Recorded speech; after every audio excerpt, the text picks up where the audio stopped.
Good morning, students. I, Namita Seth, welcomes you in BBBN online classes, and we were reading the poem "A Thing of Beauty," which is written by John Keats. So, John Keats actually he was a very romantic poet, and he wants to convey a message through this poem that beauty never dies, the beauty never fades, and it should not be devalued. Okay, and beauty जो है वो हमेशा it's a permanent joy, it's for ever.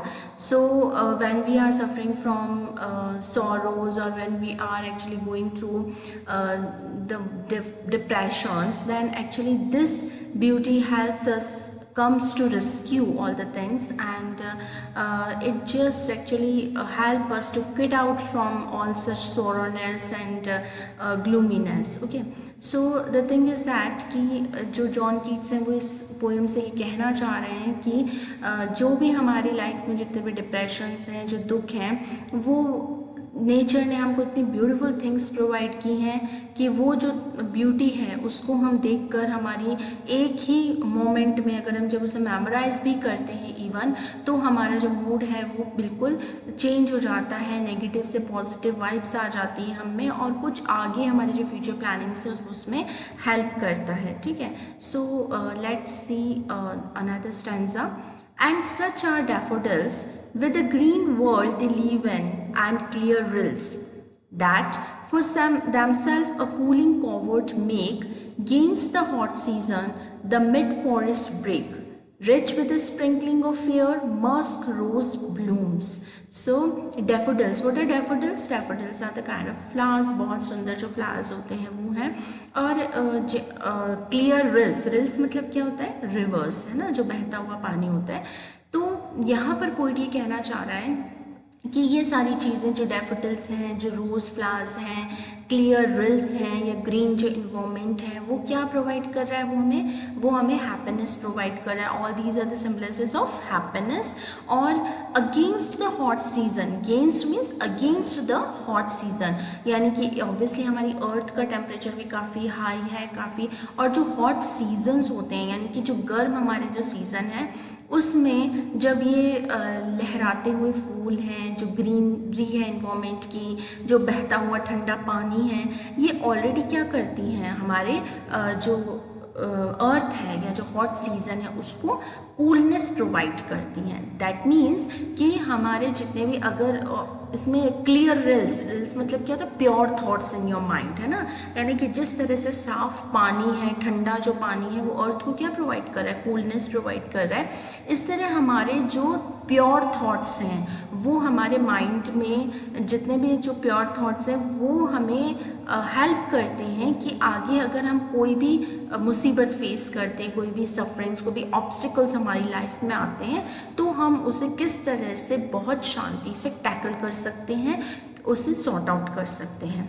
Okay, the mid forest break rich with a sprinkling of fair musk rose blooms. Okay, so जो जितने भी forest हैं, काफ़ी ऐसा होता है कि फॉरेस्ट के जो ट्रीज हैं, कई बार जो थिक फर्न्स हैं, फर्न्स के जितने भी फॉरेस्ट हैं जो कांटेदार, जिनकी कई बार लीव्स होती हैं, या उनमें काफ़ी मतलब सूखे, जब वो सूख जाते हैं ट्रीज़, तो ये जो फर्न्स हैं, या जो हम कह सकते हैं कि जो ड्राइनेस है, ये किसको सिम्बलाइज करिए, या फिर से सिम्बलाइज करिए सफरिंग्स को, है ना. और वहाँ पे अगर आप देखते हैं कि कोई ब्यूटीफुल मस्क रोजेस की फ्रेगनेंस आपको दिखाई देती है, या उस सूखे में कुछ रोजेस आपको, रेड कलर के रोजेस अगर आपको दिखाई दे रहे हैं, तो it added to the beauty, isn't it. आप उस सूखे की तरफ नहीं देखेंगे, आप किसको देखेंगे? रेड रोजेस को देखेंगे, उसकी फ्रेगनेंस स्मेल करेंगे. दैट मीन्स ये है कि सूखे में अगर रेड रोजेस होना मतलब क्या है? कि सफरिंग्स के साथ में हैप्पीनेस होना. सो ब्यूटी क्या ऐड करती है? हमेशा हैप्पीनेस ऐड करती है. ओके, और इसमें अगर हम पोइटिक डिवाइसेस की बात करते हैं, तो पोइटिक डिवाइसेस आप देख सकते हैं कि गेंस्ट द हॉट सीजन, ये एक मेटाफर है. कूलिंग कॉवर्ड क्या है? एक अलिटरेशन है. सी से साउंड बार बार रिपीट हुई है, इसलिए. Let's see the next stanza.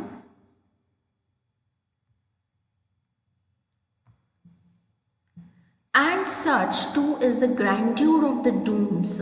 So what is grandeur? Grandeur means क्या होता है? Grandeur means भव्य, ठीक है, of the dooms. Dooms means क्या होता है? हम इसे dooms को कह सकते हैं graveyard, हम कह सकते हैं कब्र, हम कह सकते हैं, ठीक है. We have imagined for the mighty dead. So mighty dead, अब यहाँ देखिए mighty means क्या होता है? What we say use the word for God, almighty, है ना. नहीं, mighty मतलब क्या होता है? जो बहुत ज़्यादा फेमस हो, जो बहुत ज़्यादा मतलब भगवान से हम इक्विवेलेंट उसको मानते हैं, माइटी, है ना. एंड डैड मीन्स जो मर चुका है. सो माइटी दैट मीन्स कि जो कभी नहीं मरता, isn't it? जिसकी जो मतलब बहुत अच्छे अच्छे हिस्ट्री में जो काम कर चुके हैं, जो पावरफुल हमारे हीरोज़ हैं, जो कि जैसे कि महाराणा प्रताप हैं, जैसे कि पृथ्वीराज चौहान हैं. सो ये सारे जो हमारे पास्ट के हीरोज़ हैं, they are known as mighty dead. Mighty dead मतलब कि उनका नाम कभी नहीं मरता. लेकिन डैड किस लिए लगा दिया माइटी के साथ में? क्योंकि जो भी चीज़ हमारी अर्थ पे आएगी, लिविंग थिंग जो है, वो कभी ना कभी तो डिस्ट्रॉय होगी ही. लेकिन इन्हें माइटी डैड इसलिए कहा गया कि इनका नाम जो है हिस्ट्री में से, इन हीरोज़ का जो नाम है, जो हम इनकी स्टोरीज़ पढ़ते हैं, जो हम इनके एपिक्स पढ़ते हैं, वो कभी नहीं ख़त्म हो सकता. इनका नाम कभी नहीं ख़त्म हो सकता, बल्कि इनका जो बॉडी है वो ख़त्म हो चुकी है, ठीक है. और माइटी डैड में आप देखिए कि यहाँ पर एक लिटरेरी डिवाइस है जिसे हम बोलते हैं फिगर ऑफ स्पीच, यहाँ पर यूज़ हुआ है. वो कौन सा है? ऑक्सीमोरन. ऑक्सीमोरन जैसे कि आप जानते हैं कि दो वर्ड्स जो पास पास होते हैं, लेकिन उन दोनों का ही वर्ड अपोजिट होता है. माइटी का जो वर्ड है उसका है कि वो जो कभी नहीं मरता, एंडलेस है वो. और डैड मतलब ऑब्वियसली जो कि मर जाता है, मॉर्टल थिंग्स हैं. तो दोनों ही अपने आप में अपोजिट वर्ड्स हैं. So these two words are having the poetic device that is oxymoron, ठीक है. All lovely tales that we have heard or read. So हमने जितनी भी बहुत अच्छी टेल्स यानी स्टोरीज, जो बहुत सुंदर सी, बहुत प्यारी सी स्टोरीज जो हमने सुनी है, उनके गर्व से, उनकी जितनी भी भव्य स्टोरीज हैं, हमारे जो हिस्ट्री के हीरोज़ हैं, उनके बारे में हमने सुनी है. And endless fountain of immortal drink. Immortal drink मतलब क्या होगा कि इमॉर्टल मतलब जो कभी मर नहीं सकता, है ना. और ड्रिंक मतलब पीना. तो ऐसी इमॉर्टल ड्रिंक मतलब एंडलेस उनका जो फाउंटेन है, यानी कि जो ऐसा कोई पानी का झरना है. उनकी जो टेल्स हैं वो ऐसा पानी का झरना है जो हम जनरेशन टू जनरेशन सुनते जाएंगे.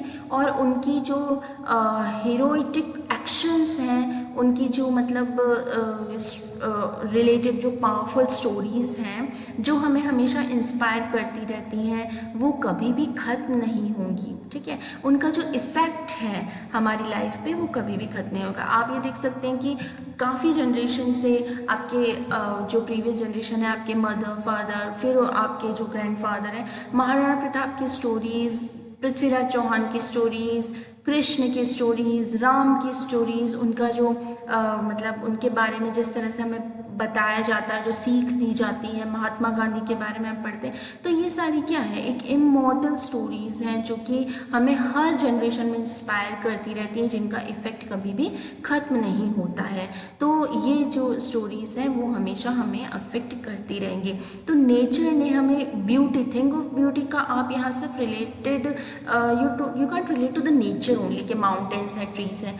थिंक ऑफ ब्यूटी मतलब कोई भी ऐसी चीज़ जो बहुत सुंदर है ना, जो सुनने में सुंदर लगती है, आपको अच्छी लगती है, या दिखने में अच्छी लगती है, जो आपको इंस्पायर करती है, जिससे आपको पॉजिटिविटी मिलती है. तो ऐसे कई स्टोरीज़ हैं हमारी हिस्ट्री की जो भी कि आपको क्या करती, इंस्पायर करती हैं.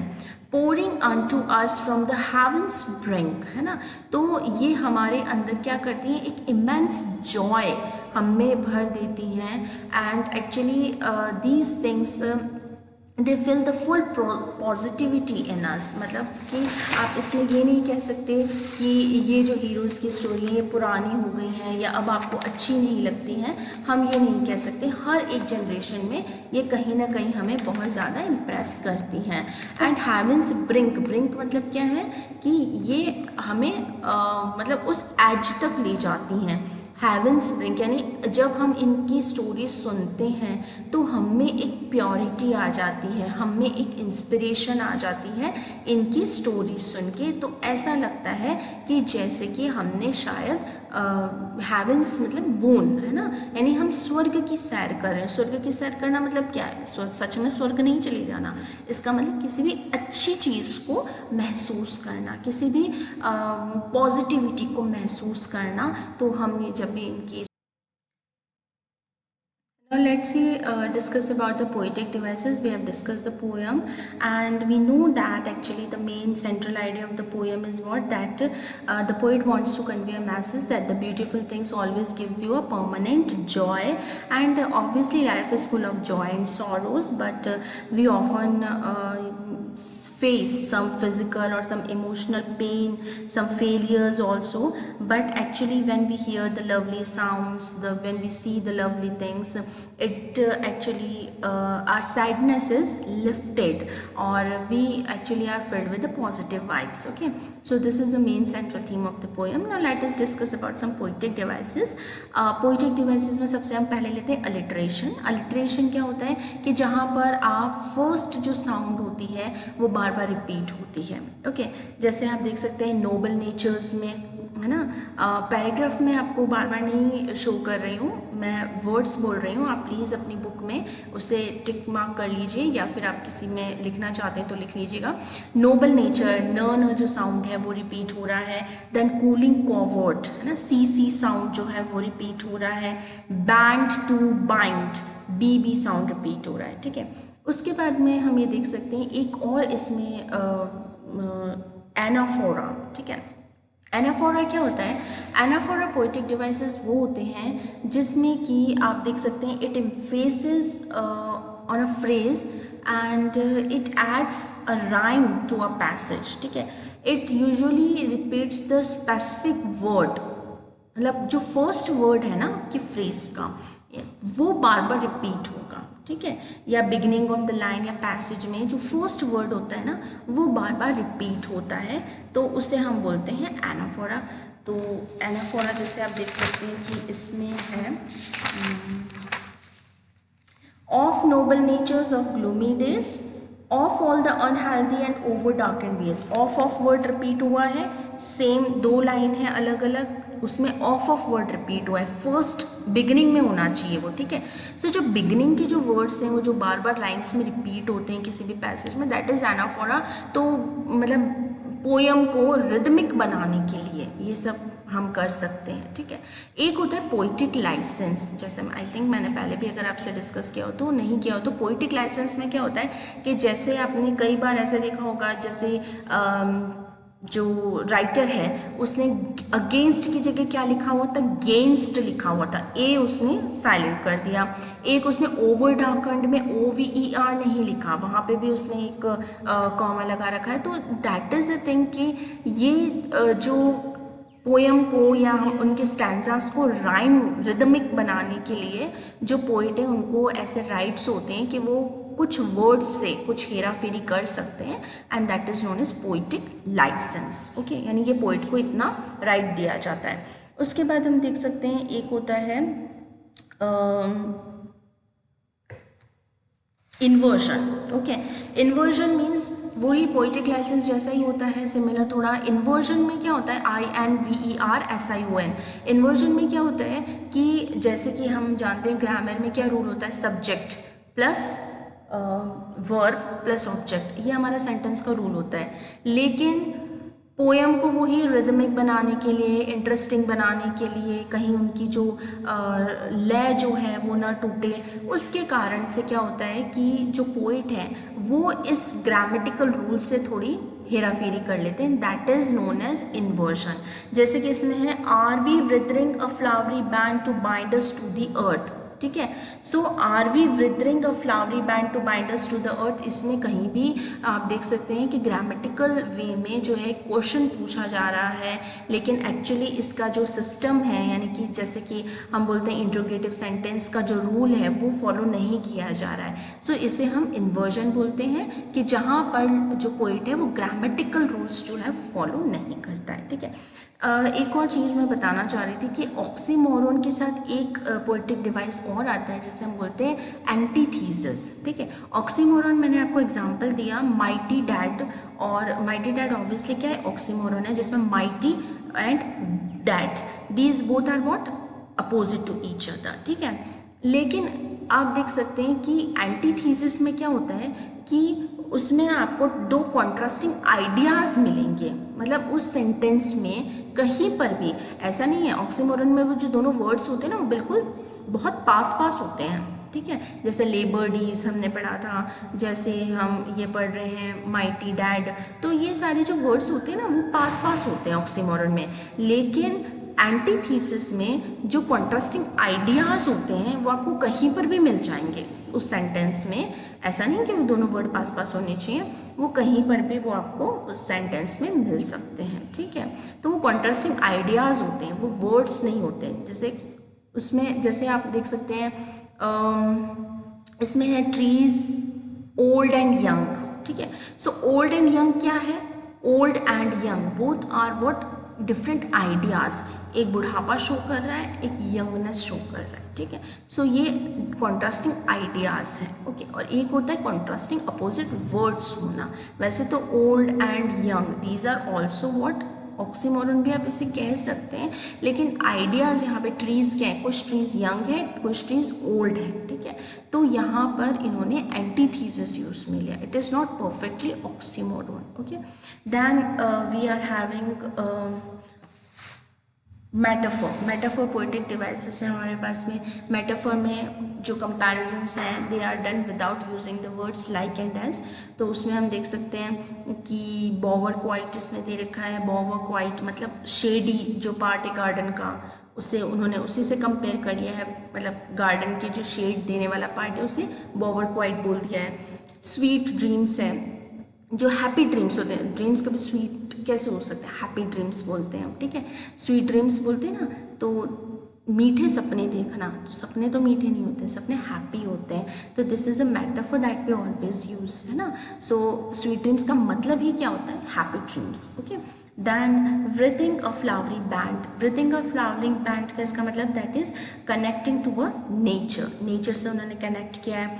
Then endless fountain of immortal drink, तो इन्होंने जो मतलब हमारे इंस्पिरेशन जो हम लेते हैं पीपल से, उसको उन्होंने क्या बोला है, इमॉर्टल ड्रिंक बोला है, या एंडलेस फाउंटेन बोला है। ऐसा कोई झरना जो कभी भी एंड नहीं होता, या हम कह सकते हैं कि इमॉर्टल ड्रिंक है, यानी कि जो कभी भी मतलब नहीं खत्म होता। ओके, जो कभी मर नहीं सकता। तो इमॉर्टल ड्रिंक मतलब क्या है, the inspiration which never ends, जो जनरेशन से जनरेशन चलती रहती है। So this is metaphor. Then simple sheep हमने पहले भी डिस्कस किया था, जो कि उन्होंने इनोसेंट मैन के लिए लिया है, that is also metaphor. Okay, so we have discuss many thing, many literary devices. और अगर हम इसकी राइमिंग स्कीम की अगर बात करें तो राइमिंग स्कीम बहुत इजी है, आप निकाल सकते हैं इसमें कि कहीं भी अगर आप किसी भी स्टेंजा का लास्ट वर्ड देखिए, फॉरएवर, नेवर, एक ही साउंड, साउंड पे ध्यान देना है हमें, एक ही साउंड आ रही है तो ए हो गया। फिर कीप अलग साउंड है, बी दे दिया इसे। स्लीप और कीप दोनों सेम साउंड आ गई, इसलिए स्लीप को भी मैंने बी दे दिया। सो दिस वे आप इसको A B B C D D इस तरह की इसकी राइमिंग स्कीम आती है। तो राइमिंग स्कीम देखना भी बहुत ईजी है। So I hope that you understand the poem. थोड़े बहुत इसके फ्रेजेस जो हैं वो डिफ़िकल्ट है, जैसे वो आपसे पूछ सकता है कि ग्रैंडियोर जो है वो माइटी डैड से कैसे एसोसिएटेड है, how grandeur is associated with mighty dad. ये बहुत इंपॉर्टेंट क्वेश्चन इसमें से बनता भी है। ग्रैंडियोर क्या है, बहुत भव्य चीज़ें, बहुत जो हमारे हीरोज़ हैं, जो कि जिनकी जो टेल्स हैं वो कभी भी एंड नहीं होती हैं, है ना। ऐसी कोई एपिक स्टोरीज़ हैं जो कि हमें जनरेशन टू जनरेशन इंस्पायर करती रहती हैं। ठीक है, इसलिए इन माइटी डैड को ग्रैंडियोर से, क्योंकि माइटी कौन है, माइटी हमेशा वो हीरोज़ हैं जो हमें इंस्पिरेशन देते हैं, जो कभी ख़त्म नहीं होती जिनकी स्टोरीज़। ठीक है, हमने गॉड को भी माइटी, ऑल माइटी हमने बोलते हैं, उसे कंपेयर करते हैं, तो ऐसी चीज़ जो कभी ख़त्म नहीं हो सकती, तो उसको उन्होंने किससे कंपेयर किया, ग्रैंडियोर से, यानी उनकी जो गाथाएँ हैं वो भव्य गाथाएं हैं। ठीक है, इसलिए इन्होंने ग्रैंड्योर माइटी डेड से एसोसिएटेड किया है। उसके बाद इमॉर्टल ड्रिंक का क्या मतलब होता है वो आपको एक्सप्लेन करना आना चाहिए, ठीक है। देन फिर उन्होंने बोला है कि why the nature is called store house of beauty. Nature को उन्होंने स्टोर हाउस क्यों कहा है ब्यूटी का, बिकॉज नेचर में ऐसी कई सारी चीज़ें, sun, moon, the drills, mountains, flowers, तो ऐसी कई चीज़ें हैं जो कि आपको हमेशा इंस्पायर करती रहती हैं। और when ever you feel disgrace or whenever you feel despair, gloomy, or depressed, then all such things, the beautiful things, they actually they lift your sadness, and they fill up your whole mood with positive vibes. Okay, so this is all about the poem. I hope you understand the poem. If you are having any queries, you can call me or you can send me a message. And this is quite important poem, so please focus on each and every stanza. Okay, so happy learning.